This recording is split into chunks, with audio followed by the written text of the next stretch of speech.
आप देख रहे हैं अनहोनी। तो चलिए बढ़ते हैं आज की इस कहानी की ओर। मोबाइल की रिंग बजती है। नताशा फोन उठाती है। दूसरी तरफ से सौरभ कहता है, नताशा तुम फौरन राम टेकरी पहुंचाओ और हाँ, साथ में मेरा वो टूल बैग्स भी लेकर आना। इस पर नताशा कहती है, ओके सर, क्या खुदाई में कुछ मिला है क्या? तो इस पर सौरभ कहता है, वो सब तुम्हें यहाँ आने पर पता चल जाएगा। हाँ, तुम अपने उस स्टूपिड दोस्त को यहाँ पर मत लेकर आना। नताशा नाक सड़ाते हुए कहती है, आपसे कितनी बार कहा है सर कि निखिल मेरा दोस्त नहीं है, वो बस ऐसे ही है। तो इस पर सौरभ कहता है, ओके जो भी हो, ये निखिल पुराण बंद करो और जल्दी आओ, और हाँ, वो टूल बॉक्स लेकर आना। जिसके बाद इतना कहकर सौरभ फोन कट कर देता है। उधर नताशा गुस्से में नाक फुलाती हुई बैग लेकर गाड़ी में बड़बड़ाती हुई बैठी और कुछ ही देर में गाड़ी सीधी राम टेकरी पहुंचती है। नताशा वहीं गुस्से से लाल होकर गाड़ी से उतरती है। सौरभ नताशा के तेवर देखकर समझ जाता है कि उसकी बातों का असर हुआ है। सौरभ नताशा की तरफ बढ़ता है। नताशा बैग सौरभ के हाथ में थमा अपना मुंह फुला लेती है। सौरभ गाड़ी की तरफ बढ़ता हुआ मजाकिया अंदाज में कहता है, वो तुम्हारा बेवकूफ दोस्त नहीं आया, अच्छा हुआ। सौरभ जानबूझकर नताशा को इस तरह परेशान करता ही रहता था क्योंकि ये दोनों आपस में बहुत अच्छे दोस्त हैं और दोस्तों में तो हंसी मजाक चलती ही है। तभी सौरभ नताशा से कहता है, हमें खुदाई में एक पुराना ताबूत मिला है। सौरभ ताबूत की ओर इशारा करता हुआ कहता है, नताशा और सौरभ पुरातत्व विभाग में कार्यरत हैं और राम टेकरी एक रिसर्च के लिए आए थे। कुछ पुरानी किताबों में राम टेकरी में कुछ प्राचीन अवशेषों के पाए जाने की बात लिखी थी। उस दिन की पुष्टि करने के लिए ही सौरभ और नताशा अपने 10 कर्मचारियों की टीम के साथ वहां आए थे। नताशा मन ही मन सौरभ को बहुत पसंद करती थी, लेकिन कभी उसे कहा नहीं। सौरभ भी नताशा की तरफ आकर्षित था, लेकिन दोनों को एक दूसरों को जताना नहीं चाहते थे। इसलिए उनकी बात बात पर सिर्फ बनावटी नोक झोंक ही होती रहती थी, जो दोनों को बहुत अच्छी लगती थी। सौरभ नताशा को चिढ़ाने का एक भी मौका नहीं छोड़ता और जब नताशा चिढ़ जाती तो सौरभ किसी तरह उसे मना ही लेता था। राम टेकरी की खुदाई में सौरभ और उसकी टीम को कुछ जानवरों के अवशेष और कुछ आदमियों के अवशेष के साथ एक पुराना ताबूत मिलता है, जो कि शायद कम से कम 2 से 3 हजार साल पुराना लगता था। सौरभ और उसकी टीम ने उस ताबूत को खोलने की बहुत कोशिश की, लेकिन वो खुला ही नहीं। इसलिए सौरभ ने अपना बैग मंगाया था। उस बैग में पौराणिक ताबूत, ताले, इन सब को खोलने के कुछ औजार थे। सौरभ ने बहुत कोशिश की, लेकिन ताबूत फिर भी नहीं खुला। तभी नताशा की नज़र उस ताबूत के निचले भाग पर पड़ी, जहां एक पत्र के साथ चाबी उस ताबूत में फूट की हुई थी। तभी नताशा बोली, सर ये देखिए, वहां कुछ है। फिर सौरभ की नज़र भी उस पत्र और चाबी पर पड़ती है। वो पत्र निकाल कर पढ़ना चाहता था, लेकिन वो पत्र संस्कृत भाषा में था। सौरभ फौरन सुधीर को बुलाता है। सुधीर लगभग 18 तरफ की भाषा जानता था। सुधीर पत्र लेकर पढ़ता है, सावधान, कोई भी इस ताबूत को खोलने की कोशिश मत करना। इसे इसी तरह रहने देना। अगर इसे खोलने की कोशिश की तो उसका सब कुछ खत्म हो जाएगा। ये ताबूत एक बहुत ही खतरनाक जादूगरनी का है, जो मरने के बाद चुड़ैल बन गई थी। ये जादूगरनी नगर के जवान युवकों की बलि चढ़ा उनके खून को अभिमंत्रित कर पी जाती थी। जिससे वो हमेशा के लिए जवान रह सके। वहाँ के राजा को जब उसकी इस बात का पता चला तो नगर के लोगों की सुरक्षा के लिए उस चुड़ैल को जला दिया। लेकिन जलाने के बाद भी वो फिर से चुड़ैल बनकर लौट आई। फिर उस राजा ने राजगुरु की सहायता से उस चुड़ैल को इस ताबूत में बंद कर जमीन के नीचे बहुत ही गहराई में दफन कर दिया। अगर कोई भी इस ताबूत को खोलने की कोशिश करेगा तो वो चुड़ैल फिर से जिंदा हो जाएगी। पत्र में लिखी कहानी सुन नताशा बहुत घबरा जाती है। वो सौरभ से कहती है, हमें इसे नहीं खोलना चाहिए, वरना पता नहीं क्या होगा, इसे वहीं दफना देते हैं। नताशा की बात सुन सौरभ कहता है, ये कैसी बातें कर रही हो तुम जानती हो ना, ये सब सिर्फ हम लोगों को भ्रम में डालने के लिए लिखा जाता है ताकि कोई भी इन पुरानी चीज़ों को खोज ना सके। तभी अचानक ही वहाँ जोर की हवाएं चलने लगती हैं और अंधेरा सा होने लगता है। इस तरह अचानक मौसम को बदलते देख नताशा और भी घबरा जाती है और बाकी के लोग भी डर जाते हैं। वो भी सौरभ को ताबूत को वापस से दफनाने को कहते हैं, लेकिन सौरभ अब भी अपनी बात पर अड़ा रहता है। तभी अचानक वो ताबूत जोर जोर से हिलने लगता है। उस ताबूत को इस तरह से हिलता देख सौरभ भी अब थोड़ा घबरा चुका था। अचानक जोर से बिजलियां चमकने लगती हैं और ताबूत के जोर से हिलने के बाद अचानक से ही ताबूत खुल जाता है। वहां खड़े कर्मचारी घबरा जाते हैं और घबराकर इधर उधर भागने लगते हैं। तभी उस ताबूत में से एक भयंकर चेहरे वाली चुड़ैल निकलती है, जिसका चेहरा बहुत ही डरावना, आंखें अंदर धसी हुई, आंखों की पुतलियां सफ़ेद और बहुत ही डरावनी, बड़े बड़े दांत और भी भयानक लग रहे थे। अब तो सौरभ भी बहुत डर गया था और नताशा तो उसे देख बेहोश ही हो गई थी। सौरभ अपने बैग में से बंदूक निकालता है और उस चुड़ैल को मारने की कोशिश करता है, लेकिन उस चुड़ैल पर गोलियों का कुछ असर नहीं होता। सौरभ नताशा को संभालता हुआ उसे होश में लाने की कोशिश करता है। वहां मौजूद सभी कर्मचारी अपनी अपनी जान बचाकर भागने की कोशिश में लगे थे। वो चुड़ैल उनके पीछे पीछे हवा में लहराती हुई जाती है। तब वहां से भागने वाले एक कर्मचारी के वो सामने चुड़ैल आ जाती है। वो बेचारा डर से घबरा जाता है और चुड़ैल से हाथ जोड़कर माफ़ी मांगता है। चुड़ैल जोर जोर से हंसने लगती है। उसकी वो भयानक हंसी दिल दहला देने वाली थी। कर्मचारी सभी के सभी बहुत ही डर गए थे। उन सभी कर्मचारियों के पीछे पीछे वो चुड़ैल पड़ जाती है। उसे देखते ही वो कर्मचारी वहीं बेहोश हो जाता है। फिर वो चुड़ैल उस कर्मचारी की सांसें खींच लेती है। बहुत ही डरावना नज़ारा था वो। उधर कुछ ही देर में नताशा को होश आ जाता है और वो डर के मारे घबराने लगती है। इतने में ही सुधीर, जिसके हाथ में अभी भी वो पत्र था, वो उस पत्र को पलटकर उसकी दूसरी तरफ देखकर संस्कृत में कुछ बड़बड़ाने लगता है। उसकी बड़बड़ाहट तेज होते ही वो चुड़ैल जैसे छटपटाने से लग जाती है। धीरे धीरे वो चुड़ैल जैसे उस ताबूत में खींची चली जा रही थी। सुधीर वो मंत्र पढ़ता ही रहता है और फिर धीरे धीरे वो चुड़ैल उस ताबूत में जाकर जैसे अपने आप ही लेट जाती है, जिसके बाद सभी मिलकर उस ताबूत को बंद कर देते हैं और फिर उसे वैसे ही ज़मीन के नीचे दफना देते हैं। तो दोस्तों, ये थी आज की पहली कहानी। तो चलिए बढ़ते हैं आज की दूसरी कहानी की ओर।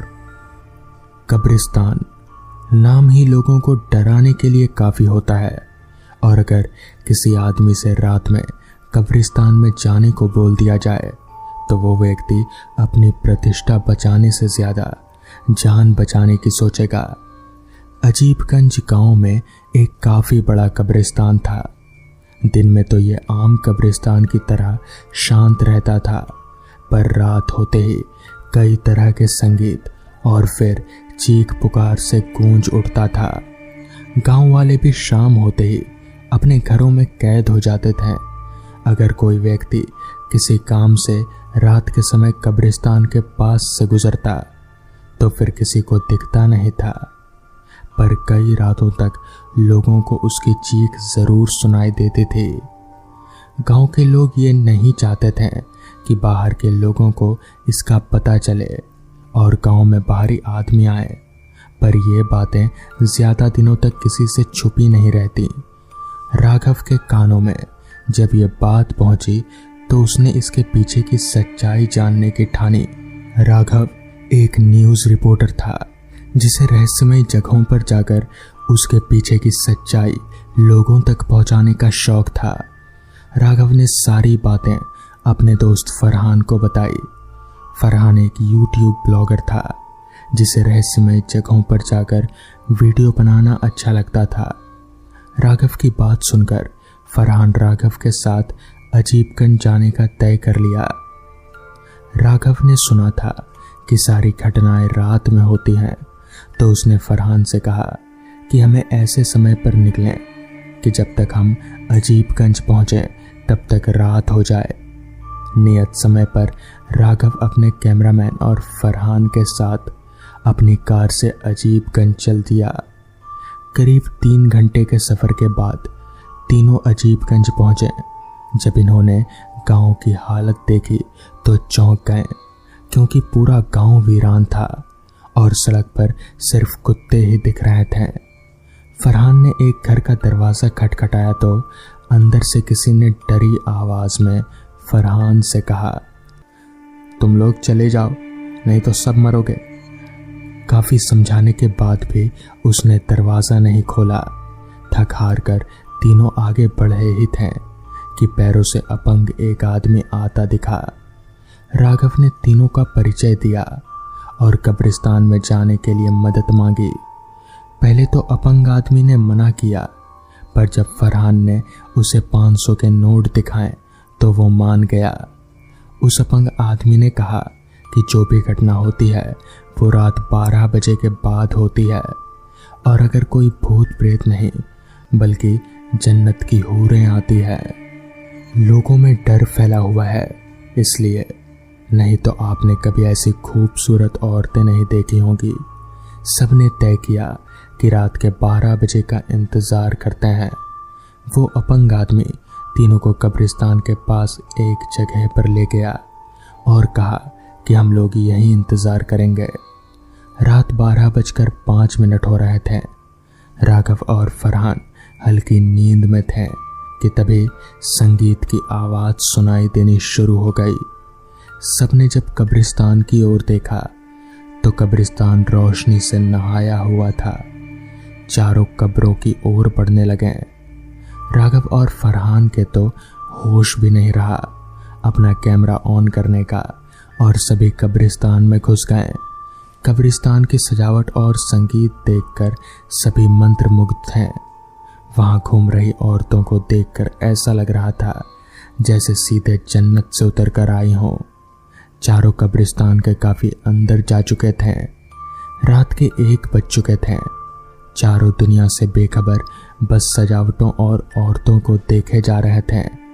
अचानक एक औरत जिसका शरीर आग की लपटों से घिरा हुआ था, वो दौड़ती हुई अंदर आई और दिल दहला देने वाली चीखों के साथ इधर उधर दौड़ने लगी। कब्रिस्तान में मौजूद सारे लोग ताली बजाकर ठहाके लगाने लगे। अब राघव और बाकी लोगों की नींद टूटी। राघव उस औरत की मदद को जाना चाहता था, पर उस अपंग आदमी ने उसे रोक लिया और कहा, यह सब कुछ भी असली नहीं है। पूरा वातावरण जले हुए मांस के बदबू से भरा हुआ था।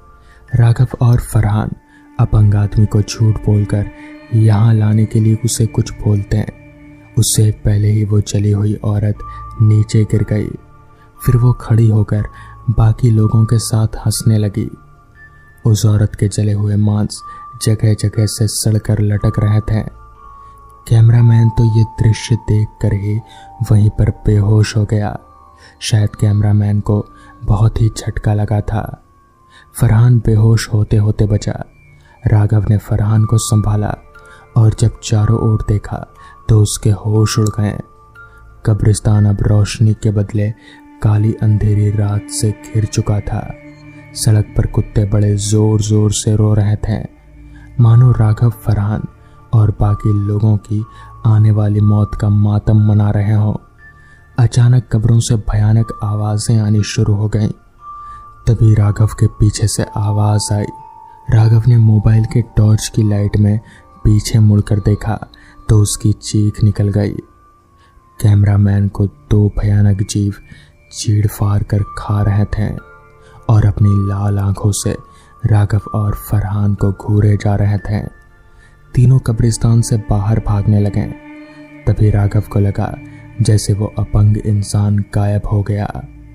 कुछ आगे जाने पर एक बड़े से नाखून वाले हाथ ने कब्र में फरहान को खींच लिया। फरहान की चीख कब्रिस्तान में गूंज उठी थी।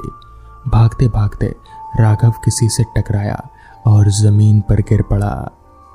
सुबह लोगों को सड़क पर एक गाड़ी और कब्रिस्तान में 3 नई कब्र दिखी जो रात का हाल बयां कर रहे थे। पुलिस आई पर कुछ भी सबूत हाथ नहीं लगा और गांव के लोग कुछ बोलने को राजी नहीं थे। पुलिस ने राघव, फरहान और कैमरामैन को गुमशुदा करार कर दिया और अजीबगंज से चले गए। कुछ दिनों बाद 4 दोस्त रास्ता भटककर उस गांव में पहुंच गए। रात के 9 बज रहे थे और चारों आपस में बातें ही कर रहे थे कि अब क्या करना चाहिए। तभी एक इंसान उनके कार के दरवाजे को खटखटाया और कहा, साहब, यहाँ रात में अद्भुत चीजें दिखती हैं। चारों दोस्त आपसी सहमति से उस इंसान के पीछे चल दिए। वो इंसान लंगड़ाकर धीरे धीरे उनके आगे चलता हुआ उन्हें जन्नत के हूरों के बारे में बताता जा रहा था और मुस्कुरा रहा था। तो दोस्तों, ये थी आज की पहली कहानी। तो चलिए बढ़ते हैं आज की दूसरी कहानी की ओर। ये कहानी रामनगर नाम के एक जगह की है जो कि मध्य प्रदेश राज्य में पड़ता है। रामनगर एक कोलवरी एरिया है जहां एक समय कोयले की बहुत सी खदानें हुआ करती थी। उस समय घर बहुत दूर दूर हुआ करते थे। रोशनी की भी उतनी व्यवस्था नहीं थी। बस अलग अलग जगहों से लोग कोयले की नौकरी पाने के लिए आया करते थे। उस समय नौकरी आसानी से लग जाया करती थी। कुछ लोग दिन में ड्यूटी करते हैं तो कुछ रात में। मैं जिसकी कहानी सुनाने जा रहा हूँ उनका नाम विजय देवघर है। उनकी ज़्यादातर रात्रि में ही ड्यूटी लगती थी। उनके घर से खदान जहाँ वो काम करते थे वो लगभग 3 किलोमीटर की दूरी पर था, इसलिए वो अक्सर पैदल ही जाया करते थे। वैसे उनके घर से एक शॉर्टकट भी था जो कि सड़क से ना जाकर रेलवे लाइन के किनारे से होकर जाता था। वैसे ये कोई रेलवे का मेन लाइन ना होकर कोयले का रेल लाइन था जिससे होकर खदानों से कोयला मेन लाइन में जाता था। ये रास्ता लगभग 1 किलोमीटर की दूरी कम कर देता था, तो विजय अक्सर इसी रास्ते से होकर जाया करता था। विजय जिस रेलवे लाइन के किनारे से जाता था वो ऊंचाई पर था जबकि रेलवे ट्रैक नीचे था। विजय जब भी उस रास्ते से जाता तो उसे नीचे रेलवे ट्रैक पर कोई रोशनी सी दिखाई देती थी। उसे लगता था कि कोई रेलवे का कर्मचारी होगा जो लालटेन लेकर जा रहा है। उसने ऊपर से कई बार आवाज भी लगाई कि शायद नीचे से कोई जवाब देगा, पर कभी कोई जवाब नहीं देता, तो विजय भी चुपचाप अपने काम पर चला जाता। ऐसा ही रोज का माजरा था। विजय को भी अच्छा ही लगता था कि कोई तो उसके साथ काम पर जाता है, उसको भी कंपनी मिल जाती थी, तो सब अच्छा ही चल रहा था। विजय रोज उस आदमी को आवाज लगाता और नीचे वाला कोई जवाब नहीं देता।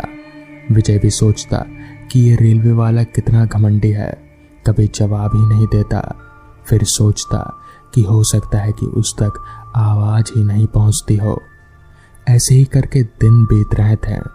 विजय को भी जाने अनजाने में एक अनजान साथी मिल गया था, जो रोज उसी के समय पर काम पर जाता था। बीच में विजय की तबीयत खराब हो गई तो वो सोचने लगा कि बेचारा वो रेलवे कर्मचारी रात को अकेले ही काम पर जाता होगा। कम से कम मैं जाता था तो उसको अकेलापन तो नहीं लगता था। विजय ने तय किया कि जैसे ही वो ठीक होगा तो उस आदमी से ज़रूर मिलेगा।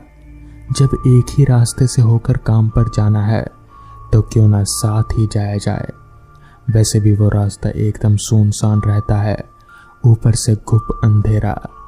जल्द ही विजय स्वस्थ हो गया और आज काम पर जाने से पहले उसने तय किया कि वो आज उस रेलवे कर्मचारी से ज़रूर मिलेगा। वो आज जल्दी ही घर से निकल गया। उसके हाथ में एक टॉर्च थी। वो रेलवे ट्रैक के किनारे किनारे चल ही रहा था, पर आज उसे कोई रोशनी दिखाई नहीं दे रही थी। तो वो थोड़ा उदास हो गया कि आज शायद वो रेलवे कर्मचारी काम पर नहीं जाएगा। पर तभी उसे दूर से एक रोशनी अपनी तरफ आती दिखाई दी।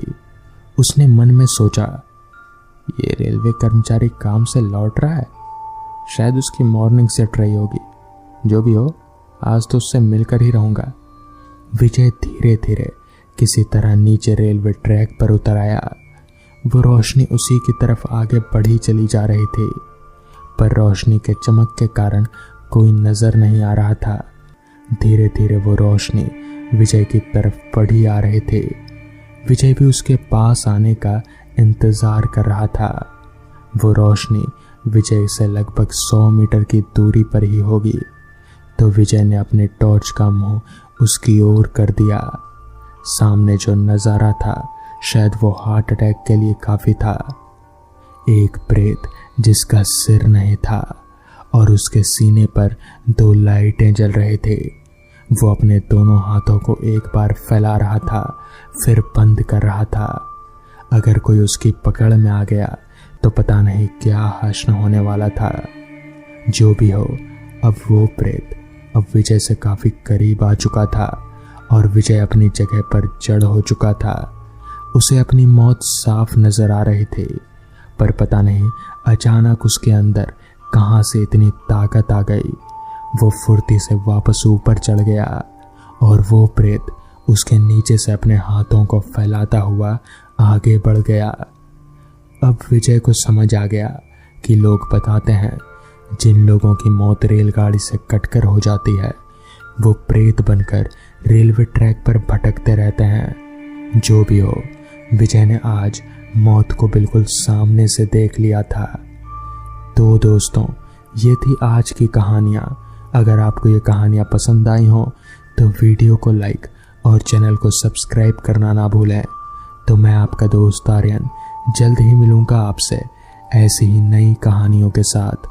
तब तक के लिए अपना ख्याल रखें।